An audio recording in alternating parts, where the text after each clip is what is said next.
episode 45. Hey, this is Josh Elledge from upendpr.com and savingsangel.com. And I've been in the media over 1,500 times, but there's no finer place I've ever been than on the Small Business Puzzle podcast, which you're listening to right now. Struggling to get your business online? You've come to the right place. Welcome to the Small Business Puzzle Podcast. Now, here's your hosts, Michael and Teresa Blaze.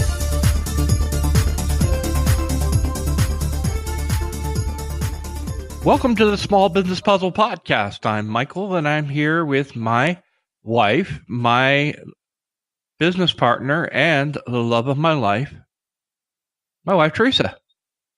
Hello, everybody. It's been a while since we've been behind this mic.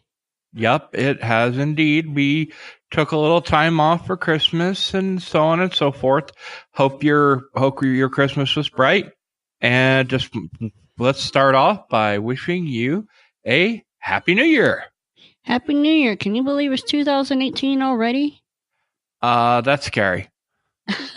Yeah, I know. It seems very, very, very... Oh, 2017 just went by so fast. So many things that happened. Oh, yeah. So, let's start out by talking about the plans that we have for SBP. Okay. Mike and I, guys, we've been giving this a lot of thought, and now we have enjoyed doing the interviews and the podcasts, but, we started this by also producing content pieces and content episodes, and we feel, we enjoy the interviews, but we want you to also get to know us, and we want to have more of a direct hand in helping you guys. And so, Mike and I have decided, we batted around a bunch of options. Do we cut down on the number of episodes in order to bring higher quality content? Do we just shut down SPP altogether? What do we do? Because we want this to be the best quality we can make it. Yeah. And we've had some consistency problems. It's been, if you've never been behind this mic, I can tell you, it's not easy what we do. It really isn't. There's a lot of steps to it. There really are, and add the fact when you're running multiple podcasts, because SBP is not the only podcast that we do. Right. You pretty much want to double the costs. You want to double everything that you're doing because you have two separate shows that you're thinking of, and Mike and I are thinking about doing some other shows, which is also scary because we're becoming serial podcasters. I've got so many ideas for shows. It's like when I get behind the mic, guys, just to be honest, I feel at home. I feel like it's like pulling teeth for me to actually get behind the mic, but once I'm actually behind the mic and doing what I'm doing, I feel like I'm comfortable.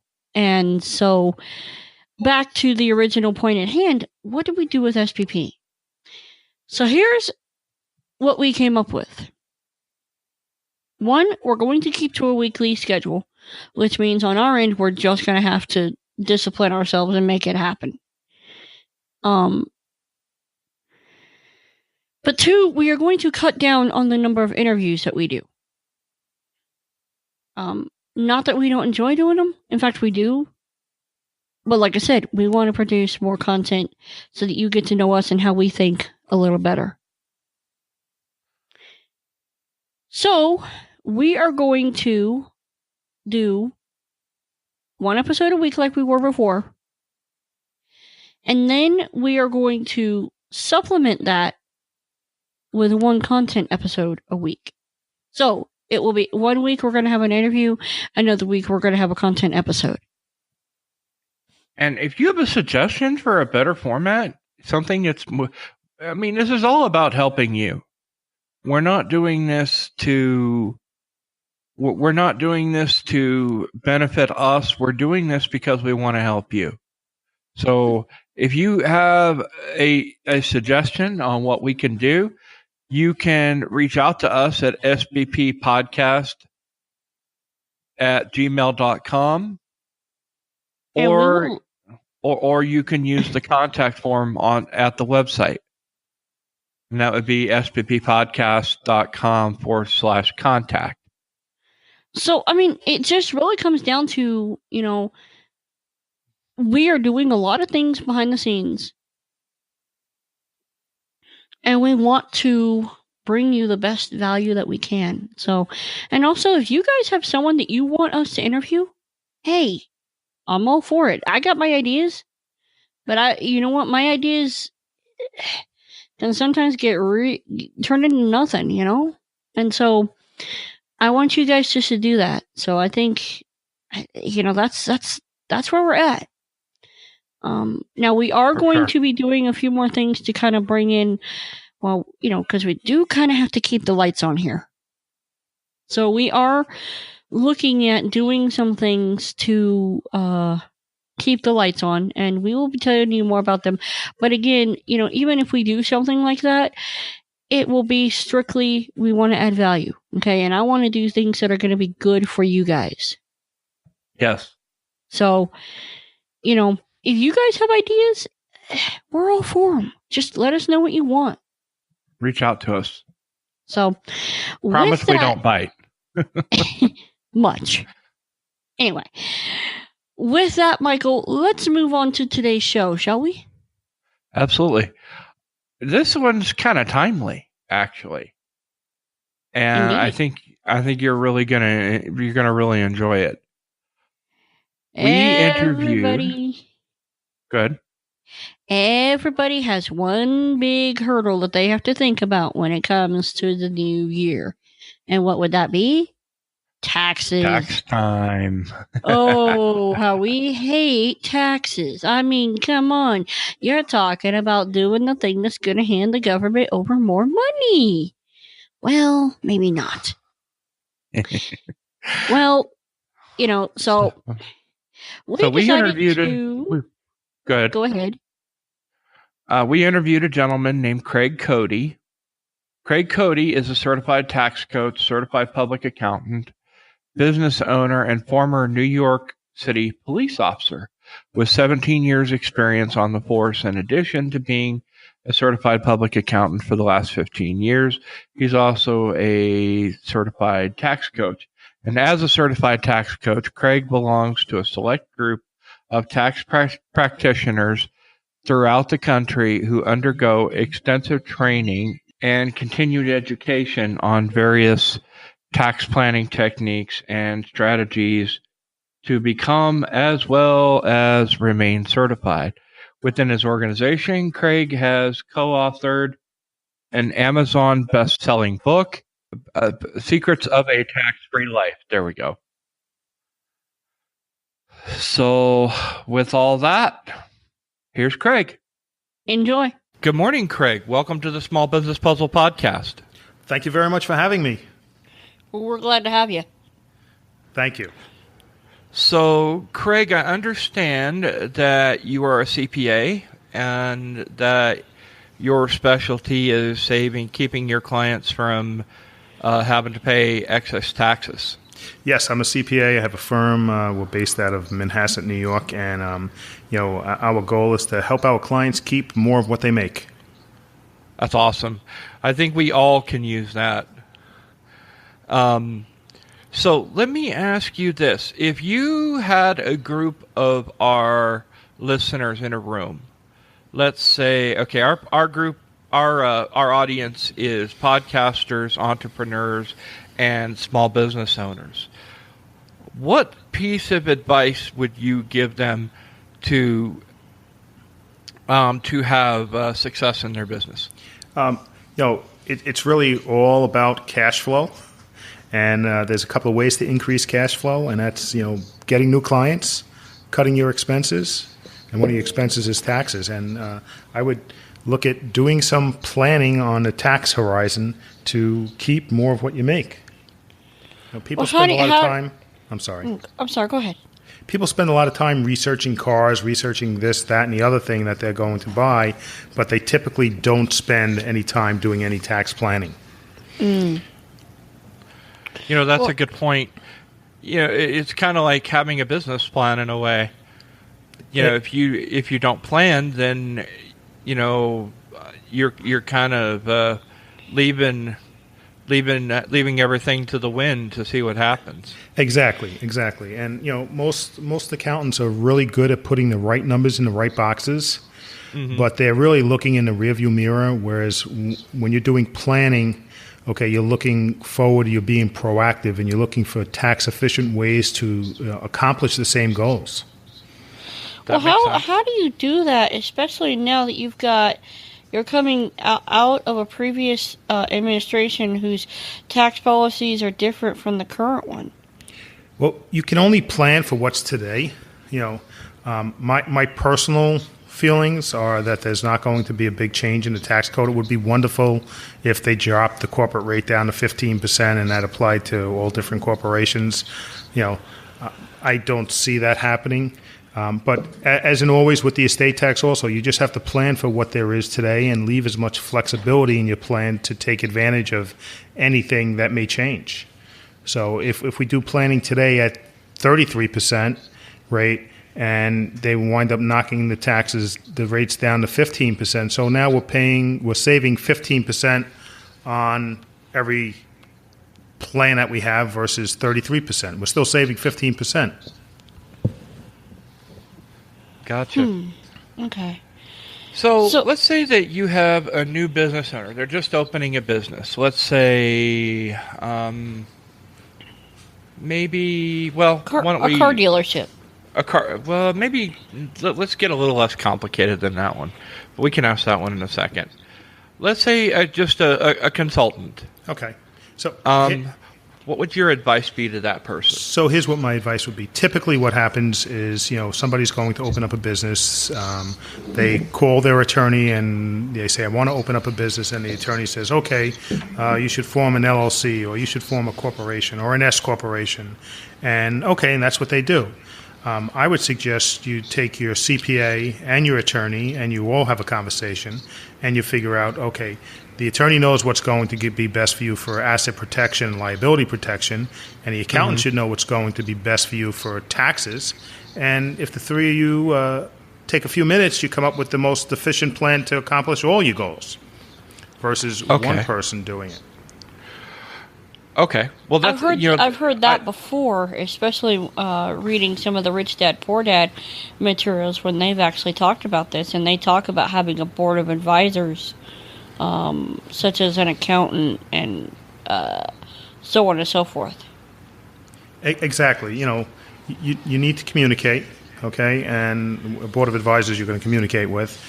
People just too often when they're starting a business, for whatever reason, they're not thinking of the big picture. They're thinking of, okay, I have this great idea, or this is what I'm going to do. Okay, I need to form this company or entity or LLC, and let me call my attorney. And if they don't get the accountant involved, you may not be getting the best advice. Boy, that makes a lot of sense. And I think a lot of business owners, because that's kind of how we were. I have a little bit of a background in accounting. I took it in college, and I worked with my dad, who is a bookkeeper for a number of years, helping him do taxes for his clients. So I have a little bit of experience, but the businesses that we've started, we're kind of winging it, I guess. It's like, oh, someone's interested in this. Okay, I'm gonna do this and make money doing it. And you don't think about the growth or the long-term repercussions of it. Exactly, and just spending a little time planning can make a big difference. Well, okay, as a CPA, at what point should you move from a sole proprietor to a some sort of corporation, whether that be an LLC, C Corp, S Corp, that kind of thing? My personal opinion is, once you're making any kind of money, you should not be a sole proprietor. Okay, there's let's look at from the liability point of view. From that point alone, you should be inside of some entity. Now, are you saying make money or make actual profits? Because there's a huge difference. Making actual sales. Because as a sole proprietor, God forbid, depending on what you're selling, you get sued for something, you really have no protection. No, that's true. That's a good point. So, and in most places, it doesn't cost that much to set up an entity. Where would you recommend setting up an entity necessarily? Where did you say? Yes. Typically, in the state that you're operating in, is there are circumstances where we'll use a Delaware corporation or a Nevada corporation or LLC or something like that. But depending on what you're doing, more times than not, you're going to set up an entity in the state that you're operating out of. Okay. All right. That makes sense. And how are you generating revenue currently in your business? Well, we're a full-service accounting firm, so basically, we deal with business owners for the most part, business owners and their personal taxes. So when a new client comes through the door or through the internet or the podcast or whomever, it starts with a tax plan. So during the tax plan, we analyze their past year tax returns for missed opportunities and sometimes find mistakes. We do a tax plan. We get paid for a tax plan. It's 100% refundable. Nobody's ever asked for their money back. And from that point on, clients will ask us, can we work with you going forward? And I have a staff of 10, 3 other CPAs, and we service our clients on a regular basis, meaning we communicate with them at least monthly. Because it all comes down to communication. If you're not communicating, that you can't help somebody. That makes sense. And one of the books that you've written is the 10 most costly mistakes, the 10 mistakes that are costing people money in their taxes, basically. And so what are some of the top 2 or 3 mistakes that you've seen coming into this, coming in and dealing with clients? Oh, okay. Well, we talked about failing to plan. That's a huge one. Another one is picking the wrong business entity to operate out of. Let's see. Another one is missing medical benefits, which basically has to do with, depending on the type of entity you're set up with, you might be able to have a section, what we call Section 105 medical expense reimbursement plan, where you get to write off, let's just say, those non-deductible expenses that you get no benefit for. Maybe you have a kid that needs braces and it's going to set you back $6,000, or you have a lot of out-of-pocket co-pays, or maybe your child has some kind of a diagnosis and he needs to go to a special school where you have to pay out of pocket, or maybe he needs to take special, outside classes that the doctor says he should take. So those things become deductible. We have a big one is missing the home office expense, and people might not think it's a big expense, but it can be, because sometimes if you have a home office, you could also have a home athletic facility. And that athletic facility, by code, can be your pool or your gym that you have in your basement. So these things open up a lot of areas. Interesting. That I had not even considered, the home athletic. I mean, the home office we're pretty aware of. I mean, we operate out of our home mostly, but I hadn't even considered the that other option. Right. And I mean, I go to at least 10 days of continuing education a year, training in tax planning, so I'm constantly updated and talking with different people about different strategies. That's cool. And so when you're looking at a client and they go, okay, well, I want to plan my stuff, and maybe I have the wrong entity. I mean, have you seen situations where they've been able to kind of turn it around, but at what cost? Well, I've definitely seen situations where they can turn it around. And when you say at what cost, as far as what... because I would assume that, when you walk into a situation like that, there is a huge amount of stress, because they probably didn't even, they don't know what they don't know. Right, exactly. Key is they don't know what they don't know. Well, let's put it this way. Our typical ROI, first year ROI on a tax plan is somewhere between 300% and 500%, sometimes higher. So, a lot of this is not rocket science. It really isn't. It's just, knowing what the code allows you to do and knowing how to implement it for your client. That makes sense. And I mean, that's so it's also goes back to why you might want a consultant for other areas as well, because, a lot of times they've spent more time and more years learning what they know versus you, who's trying to be a jack of all trades and a master in none. Exactly. I tell my clients, you make your money where you make your money. Don't look at accounting and tax planning as an expense. It's really an income item. And the same thing with marketing, right? If you're paying, if $1 in marketing cost is generating $5 or $10 or whatever, or $2, all right, you're making money. Yeah. It's not an expense. So yeah, I think the important thing there, we stated this before, and forgive me for beating a dead horse, but this is where tracking comes in. If you don't track where your marketing dollars are going, then you'll have no idea of where your returns are coming from. So well said.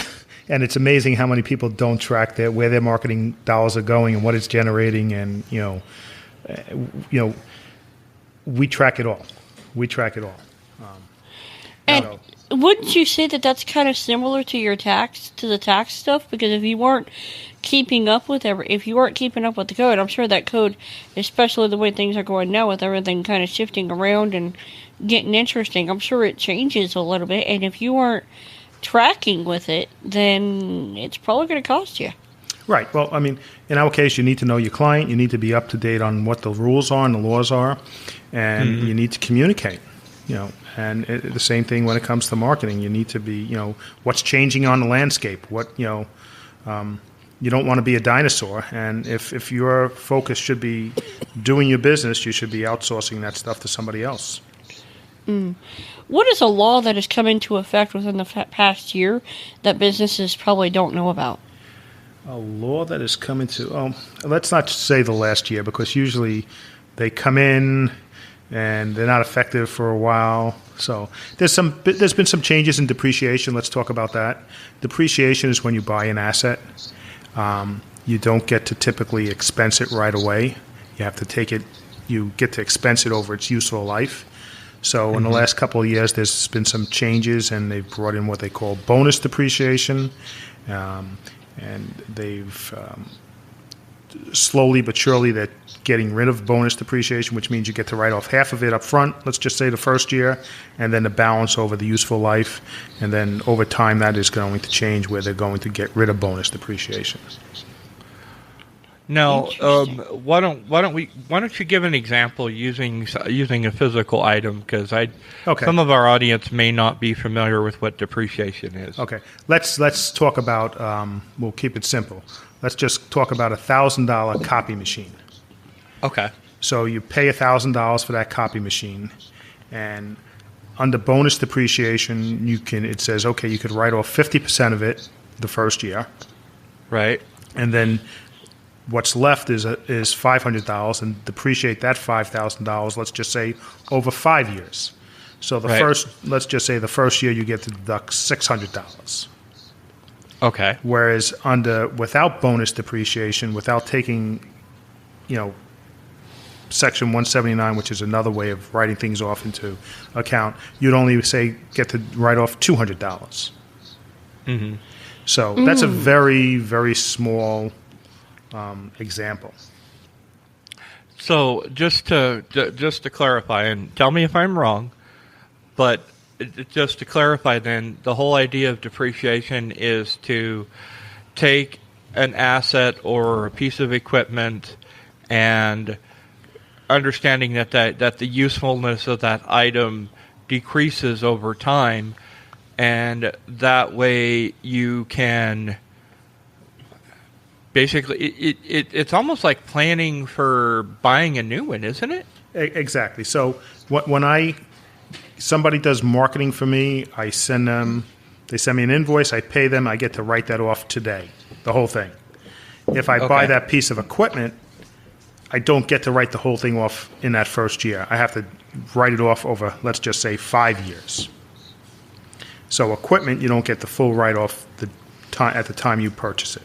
Now, there are certain other codes that allow you to write the whole thing off, but we're not talking about that for this example. Very interesting. So, are there any tax issues? I mean, let me back up. Are there any industries that you have found to be the most difficult to work in as far as dealing with taxes? No. Nothing that really jumps out at me. Most professional firms are pretty much the same. They may be a doctor, they may be an attorney, they may, be some kind of a consultant. You're pretty much going to deal with things the same way. I'd say the one thing that's a little different than most is obviously real estate. You need to know the rules for real estate and depreciation and cost segregation studies and stuff like that. But yeah, there's no industry that I could think of that jumps out at me, unless you're talking about hedge funds and stuff like that, which is really not what we're talking about. Right. No, I'm sure it makes it interesting when a company has to keep track of an inventory on the books too. I would imagine that gets interesting. I remember that was not my favorite part of accounting when I was learning accounting. The whole accrual method. Yes. Yeah. And a lot of taxpayers are not accrual. A lot of taxpayers are cash basis. So it depends on the business they're in. It depends on their revenues and where they are. Right. Whether it makes sense to be cash or accrual. And you need to know those rules. And just for the sake of the listeners who don't know, when you say accrual, what does that mean? So accrual basically means if I sell a service and I perform the service, even though I haven't gotten paid yet, I have to pick that income up on my tax return. The same with an expense. If I have an expense but I haven't paid it, but I've used the service to generate that invoice, then I get to write that expense off, even though I haven't paid it yet. Okay. And what about the cost method? What is that? Well, basically, when we talk about taxation, it's basically cash and accrual. And cash is you receive $1, you pay tax on $1. You have an expense, you write off that expense. Yeah. So if the client doesn't pay you, you don't pay income tax on that money until you actually receive it. That seems to make a little bit of sense. So, is it your belief then that if someone is doing the proper tax planning and doing everything that they need to do, that they can generate more revenue than if they aren't taking the time to go through that? Well, they could definitely keep more of what they're making, yes. So they could put more money in their bank account, yes. Okay. All right. Well, I mean, it definitely seems like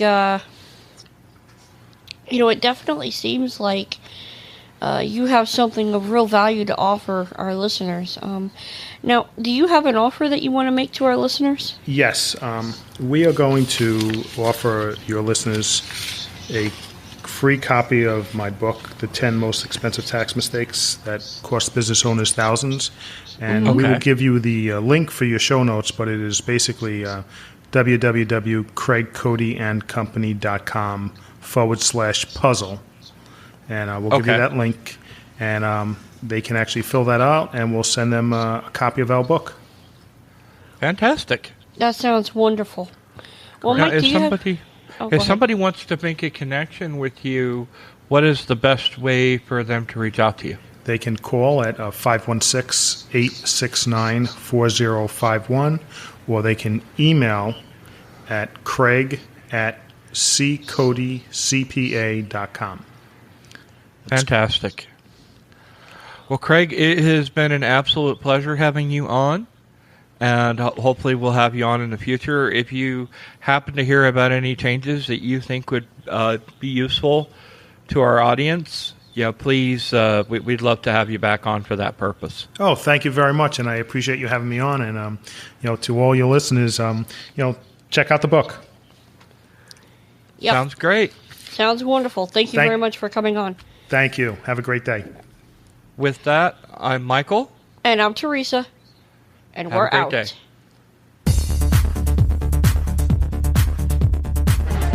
You've been listening to the Small Business Puzzle Podcast. To catch all our past shows, visit sbppodcast.com.